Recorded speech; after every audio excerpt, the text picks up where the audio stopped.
Hello नमस्कार सबैजनालाई।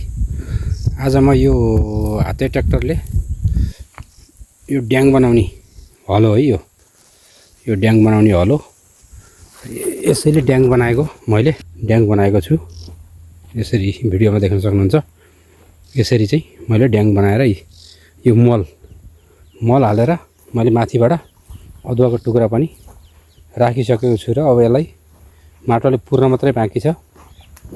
र यो यसरी मैले यो अदुवा लगाउन गइरहेको छु। यो आधी गरेर जति लगाएँ अहिले मैले, र अब चाहिँ मैले यो लगाइसकेपछि यतातिरको यसरी लगाउने र यसरी लगाएपछि यो यतापट्टि बाँकी छ। मल पनि हाल्न छ यतापट्टि र अदुवा पनि लगाउन बाँकी नै छ।